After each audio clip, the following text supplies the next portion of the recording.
Only I could sing like Freddie Mercury. Jeez, I wish my life would be completely different. Mama. But I need those teeth. I got there. Oh well. So.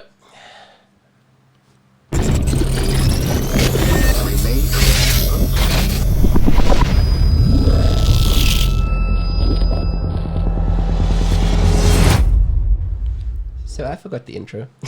That's okay.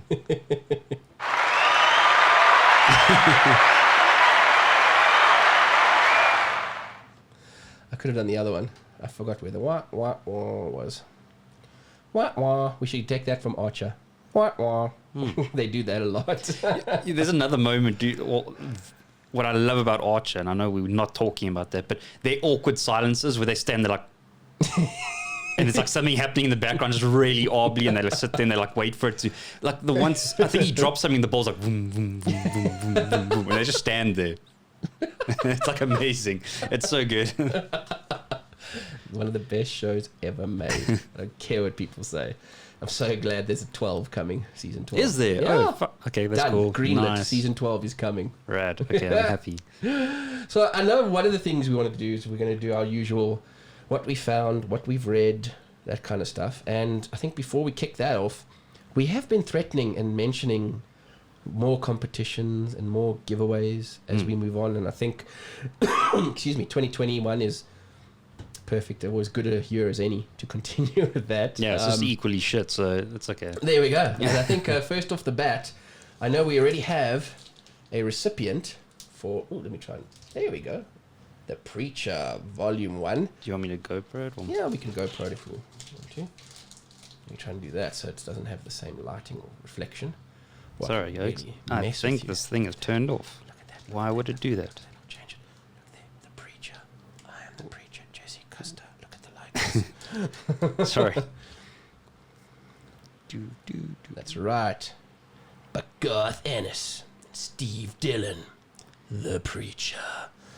Honestly, one of probably my top 10 and or top 5 stories of all time. So, our good friend RJ Benjamin, fan of the channel, longtime friend, he kind of wrote to us and said, "Can we, is there Help a struggling muso out. That was his I could wording. relate to that. So And we're going to help him out. Going to help you out, RJ, with the Preacher. It's on its way to you. So probably by the time this is up and loaded, he hopefully would have had it. So, oh, excuse me. That's a nice one.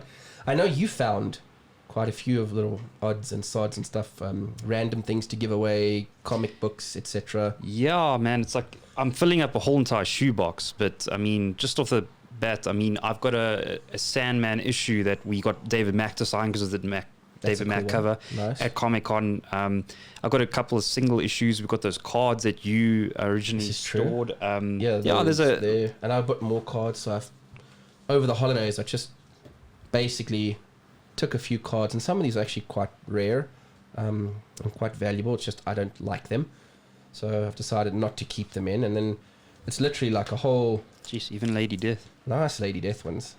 So it's just a whole bunch of like... dude, there's that old Jim Carrey... The Joker. The Riddler. Yeah, and there's even a Nightcrawler card there. You can like steal these while no one is watching. So yeah, I just thought that, and then we were talking... I can't remember how I got this. It's the Joker mask from the Death of the Family run. Yeah, the Quarter of the Owls storyline and all that. Yeah, it leads into this. Don't know how I actually ended up getting the whole mask in that, but I'm going to give the mask away because I'm not doing it anymore. You know, it comes with a graphic novel. It does. Yeah. I don't think that... I think I've taken that out already and put it in the...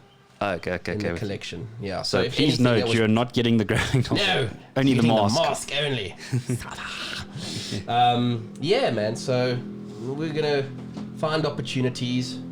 I know we mentioned that we might even do festive-y, Christmassy, New Year's-y kind of giveaway hamper. So yeah, I think guys comment. Yeah. So this is a good opportunity to if you can, follow all our social media platforms, Facebook. Wait, didn't we do that in the last videos? We did, but... We had rules. Yeah, you're good at rules, so not me. But I think what we should do is just, everyone just keep a lookout. We will post an official thing Yeah. to follow up on that video. And following up on that video, we'll probably refer you back to the video where we outlined what people had to do. For the life of me, I can't remember what that was Yeah, now. no, we'll figure it out. We will get better at this giveaway thing. Yeah. One day. Conversely, if anyone wants to send us money, we'll happily send stuff to you. Never mind the competition. Just send money and we'll send you stuff in return. That works as well. It's like Kickstarter, only cooler. Yeah, and then like moving over to things that we've found and or read. I don't know which one you want to do first. Finds or reads? I've got more finds than reads as usual. So Okay. So let's do that. Let's do some recent things that we found, and then we can go into what we read or gonna start or have started reading. Because I only have 2 recent acquisitions when I popped into the store before I came to you. First one was the new. Well, it's not new. It's actually new for you. It's new for me, and it's something I've been looking for years. By Alan Moore and Jason Burrows. It's called Neonomicon, and it's kind of Lovecraftian horror. So it's Alan Moore literally seeing if he can do Lovecraftian type of horror, freaky body horror, all of that kind of stuff. And Jason Burrows is good at that blood, gore, violence thing. He was the artist on that Crossed. Okay, yeah. He did it with Alan Moore also, yeah. Alan Moore did one book. Garth Ennis did a book. There's a whole bunch of volumes in the whole run of that. And he was the artist, Jason Burrows. So nice. I've been looking for this forever because it was proper one of the last works that Alan Moore did before he went into all the weird stuff that he's doing now. That just said a new shipment came in, take a look, and this was the only copy. And I was like, oh, bugger, I'll grab it once here. And now I have it, so I'm happy. And then one that I'm super excited about is the Frank Cho Art Book. Art of Frank Cho, kind of his career stuff, like 20 years worth of art and pin-ups and everything from Liberty Meadows to, I think he was doing Shanna, the she-devil. I'm hoping there's some DC work in here too. So I'm just super excited to go through this Frank Cho's art. I mean, and I've said it many times, no one does woman quite as well as Frank Cho. I don't know, he's just got something with the lines. I love the little cub there biting her ankle. It's very cool. That whole thing is very much from like Liberty Meadows with all these little characters. So she was the head zookeeper, and all of these little creatures at the zoo could talk and she could understand them. And that little duck penguin thing over there had a huge crush on her and was like constantly hitting on her, trying to go on dates with her and stuff. So it was like very cute. He was always hanging out. As she gets romances and stuff, he gets very like jealous and everything. It was quite cute. So yeah, those are my 2 things that I've picked up and found. What have you? Okay. Well, the first one, I mean, you know very well about, so I'm just moving my water out the way because I don't know if you want to get into this, but I got Hellsing, which we had on a previous episode. Have you seen? Because you got it through some of the art. I did flip through some of it. It's I don't want to get rid of this. It's like I know it's like stupid, but I'm like, It's very cool. But yeah, like, and I think this will be a further thing into my sort of like anime, manga styled stuff, education. I will honestly tell you, if they do make a 7 Deadly Sins, I don't even know if it is in manga or if it's just anime. I'll have to do some research. If they do make one and they make, I will get the deluxe editions like in a heartbeat for that thing. But these are cool. The art is sick. It's very good. The story is amazing. I think you're going to love the story. Yeah. And then the second, this is just an odd like auction that I won. I tried to go through this. The storyline has nothing to do with Nightcrawler. He's just on the cover. Yeah, it's just, I don't know if you saw Alex Ross did a whole bunch of these covers, and I asked if they had a Gambit. And the reason I got this, it was a cheap issue, but because I ordered the Iron Studios Nightcrawler, I thought this would be really cool behind him or something. I thought it would work really well. Nicely. Yeah, and then this is a bit of an odd one, but if you watched any of our old episodes, you'd see that I've got like a Hard Rock Cafe like drumstick collection. Nice. And this is from Cape Town. Should we GoPro them? Yeah, you can, dude. I never get to use the GoPro, so I just want to use a GoPro. Look at that.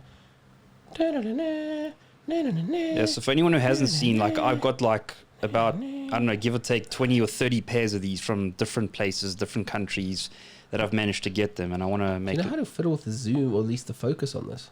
Or is it supposed to autofocus? It's supposed to autofocus. Because I noticed in our statue video at times there were some parts that were a little bit out of focus on this. Okay, I must look into that. It should be... Yeah, I'm just letting you know. If you actually watch it again, there's parts where you're filming the Wolverine and it's out of focus blurred. Oh, I did see And that, it's only when you like move or we move it back that it comes back into focus. So I was just wondering... Anyway, next. Yeah, and then this I just caved. I shouldn't have, but it just became... You're weak. Yeah. So, also previous episodes, if any of you guys saw, I got the Swamp Thing Absolute Volume 1. Oh, it is so beautiful. And Look at it. And we were in question about this. Turn it to the side. Let's But see. this is still furry. And remember, we spoke to the guys at Cosmic, and they didn't know if it was. So I love that. I they're think maintaining. it's so cool with that felt. Yeah, and as you mentioned, I haven't looked exactly what issues this covers, but this is where Constantine comes in and all that. So like, I had to have Volume 2. It's like just Fair enough. Just for that alone. yeah, that wouldn't make Careful, that sense. might So fall yeah, off. that's my finds for now. Nice, man. Cool. That was quick and short. We're not diving in too heavily because I know we both had budget allowing, freak man. Like I think the spending has gone down a little bit and stuff. So Yes, and I did have 1 or 2 days to actually read some stuff. So the first one that I got to read was this. I remember the video we did where you had this in fines. Yeah, that's it. So it was I think it was a limited run or the start of the Thor series that Donny Cates is doing. I don't know if he's still on it, writing it, but this is the first 6 and it was called the Devourer King. And basically in here, Thor gets the power cosmic. So, I mean, the guy's already an Asgardian god. This takes place where he's taken over as ruler of Asgard. So he's not just Thor anymore. He's Thor with Odin's, the Odin force inside him. So he's super powerful.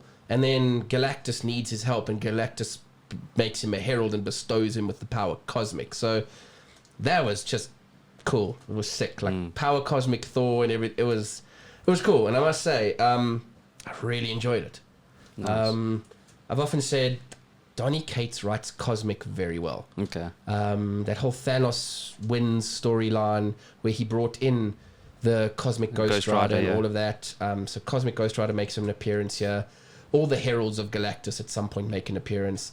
The Surfer makes an appearance. Now, what was very cool was in that Thanos wins story, the Surfer comes in one of the issues and helps battle Thanos. And that Surfer is black. It's so crazy how you stole the... I'll try source it so we can put up on the screen, but one of the big statue companies recently, they had a release. I don't know if it's XM, I don't know if it's Prime 1, anyway. And they have like a surfer, traditional surfer, and he's like chrome, and he's got this really cool, sort of like force around him. Yeah. But then they made a black one. It's like a custom thing, dude, and I want to show you, like, even you will be like... Whew. So like the first time we saw this black dark, so he still looks cosmic, but with almost like the darkness of space kind of black to him. And he makes an appearance, and it just so happens in there he's wielding Mjolnir. So somehow he's become worthy, which probably makes sense because he's the surfer and how morally aligned he is. Yeah. So he's wielding Mjolnir to fight Thanos and all of that.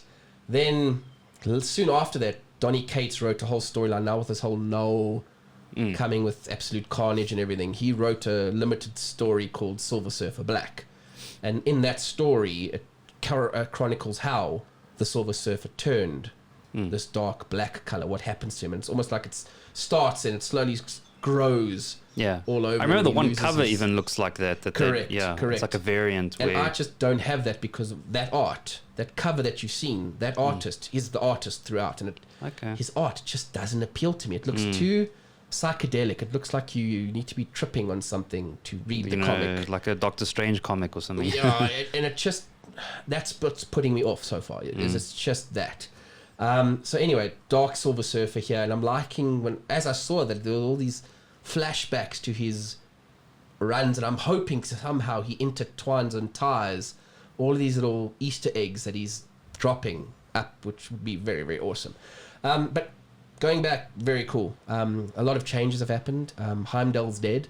Oh, So hectic. Sif is the ruler of the Bifrost, or the controller. So she has the All Sight. Oh, nice. So she's eyes are constantly glowing, and she's sitting there with Heimdall's sword, and she's controlling what does what with the Bifrost. The thing starts out superbly, like the Flash, over all the 10 realms, from Niflheim to Fairyhelm to Jotunheim to all of the places. Very, very cool. And the ending, sure. So, nice-ish little twist. But the real impact comes, seriously, the last 2 pages of the book. Okay, and it's all in this one issue. Yeah. This one. Yeah. Okay, so cool. this is a fully self-contained story. Anyone can pick it up and read it. Did we GoPro it? I did, yeah. Okay. So anyone can pick it up and read it, and it ends beautifully. There's some cool twists, but the last 2 pages, and basically throughout, this one being offers Thor if he would like to see what's going to bring about his end. And literally, that's like the third last page, and on like the last panel, Thor goes, yes.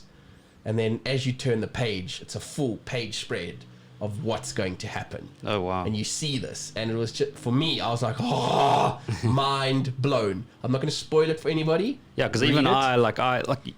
we talk about this a lot, where like I need a lot of catching up on Marvel stuff, so I'm intrigued. It sounds like a cool, It was and cool. I never know where to start, because Yeah. so many of these, so And what's nice about this is the characters Donny Cates is using. So if you've watched the Thor movies, 1, 2, and or 3, you know Volstagg and the Warriors 3, you know Yeah. Lady Sif, you know Odin, you know the Bifrost, you know Loki's actually a frost giant that Odin took. So all of that history comes up in here. So anyone it's who's very accessible, So and I really like the way he wrote this, and like I said, Okay. those last 2 pages, dude.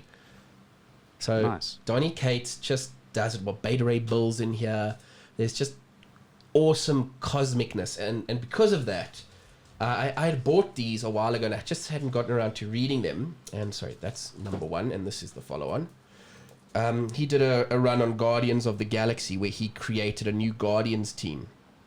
So I've started on the first book, and again, just because I enjoyed Thanos Wins, I liked his cosmic take on this Thor, I thought, yeah, I'm pretty sure he's going to do a good job with the Guardians of the Galaxy here, and how the new team gets selected and everything. So, yeah, not finished it, but when I am, hopefully by the next time we record, I'll be able to give my 2 cents sounds worth exciting. on those too. So, yeah, man, and then, yeah, nice. What I did notice was the Thor was very well priced.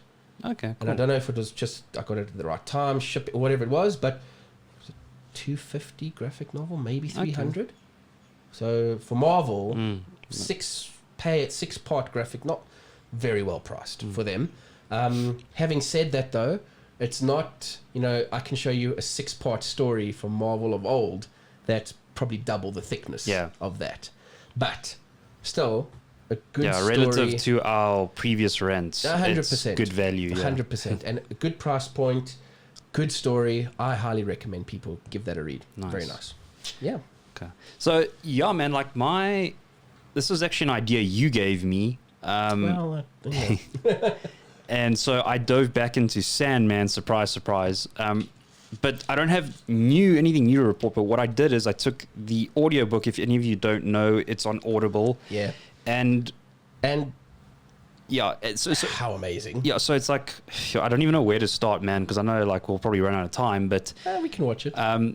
the cool thing is like I did what you suggested, where I took the graphic novel physically in this room, and I played it through the mixer and everything, and I'd listen to Gaiman like narrating it and all the different characters and the music and the sound effects while I was paging through. Yes. And it just what a cool experience, because And dude, from a person who's in the audio world, how well done is it? Production's next level, dude. You can tell they really put some time and effort into it.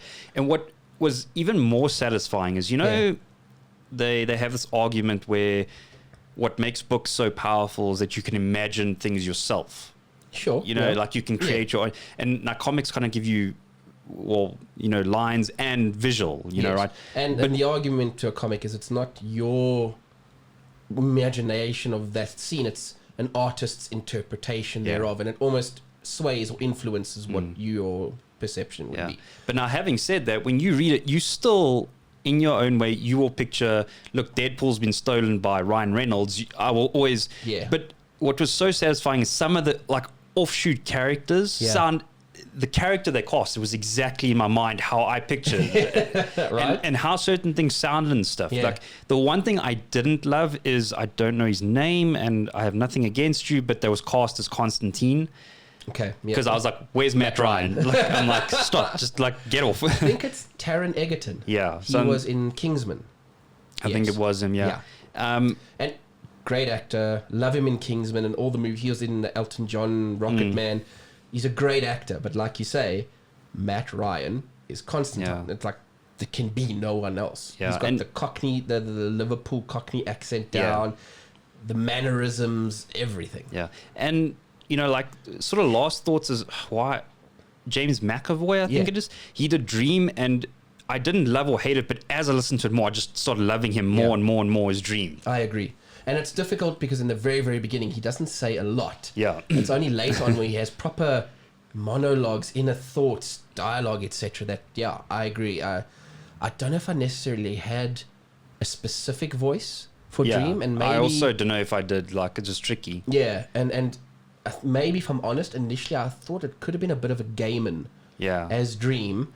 But because of the audiobook now, Gaiman is the narrator. And he does it so well. Yeah, no, 100%. I just want to, like, listen to him.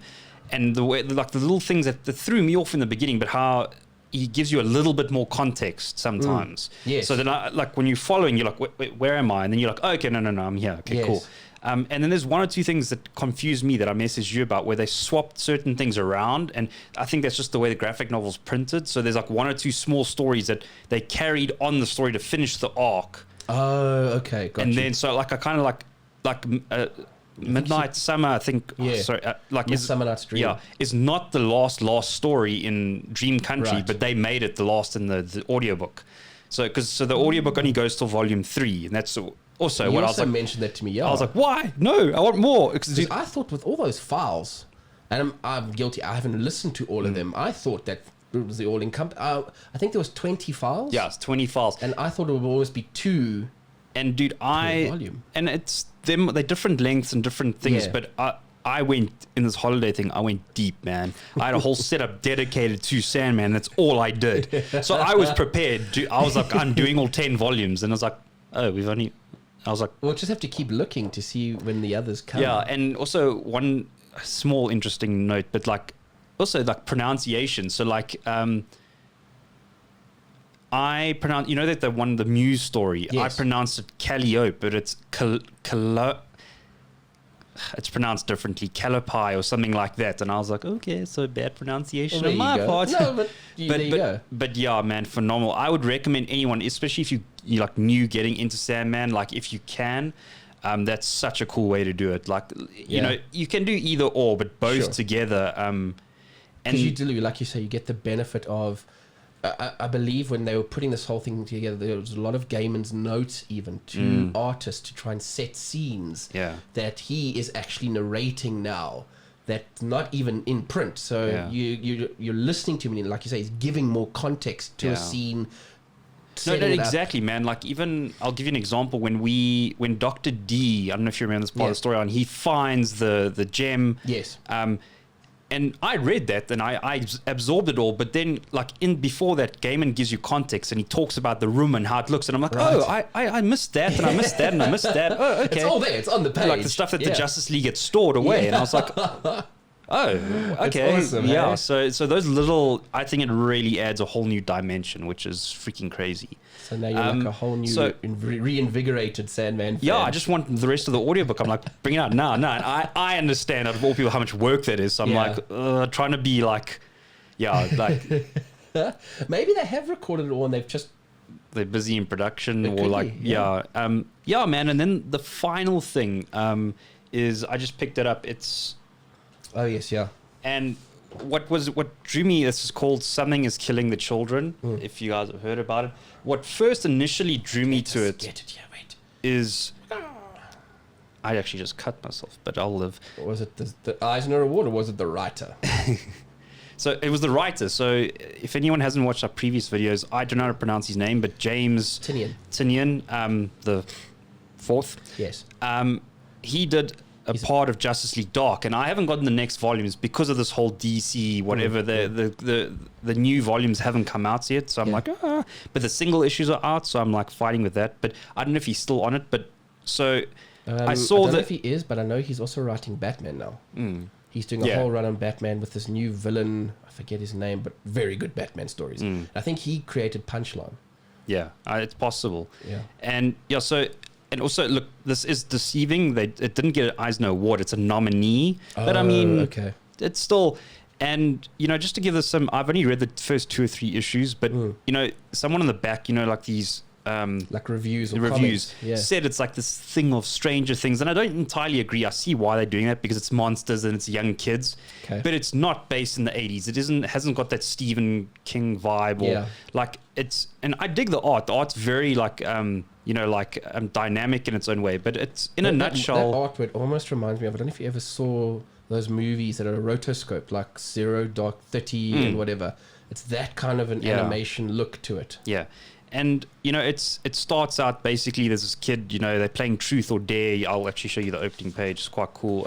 Nice. So it's like these kids like playing Truth or Dare. So it's pretty much how any like horror film starts. So it has got some cliches, but it's enough to keep you going, shit, I want to know what happens. So I'm really digging it so far. And then basically, you know, something kills the children. You know, that's the title. And only this one kid like knows what's going on. And there's like this warrior chick that meets up with him, and she's like, you know, to kind of figure out what they're going to do together. But then there's like her phone keeps vibrating and she keeps ignoring it. So now it's like, okay, that's going to turn into something. Why? What's wrong with her character? Yeah. And yeah, man, I'm digging it. Like, I don't know if it's award winning. There hasn't been any complete oh shit moments. Okay. A few like intriguing, like, you know, like there's what they've done quite nicely is, you know, there's, I don't know what it's called. I don't know what the technical term is, but where the reader knows something, but the characters in the book don't. Yes. So there's one part where you open the door and there's this weird monster behind it that only you can see and no one else can. Like, so they're doing like, and so it, again, it keeps you intrigued. It's almost like when you're watching a murder mystery show and in the beginning you see who kills who. Yeah. And then the rest of the show is the others trying to either discover and or prove that person did it. Okay. So I'm really digging it, man. And even to a point where Kira picked it up just on the title because she likes like horror-y stuff and she wants to read it now. So yeah, man, that's kind of what I'm into at the moment. Awesome. Well, let's do a more comprehensive feedback review on that and My Guardians next time. When I finish everything. Yeah. Cool. So, if you liked what Mark and I were talking about here, or just like our content in general, please like, subscribe, and hit the bell notification for more videos. And yeah, do us a favor and find us on the social media platforms like Facebook and Instagram. See you in the next video.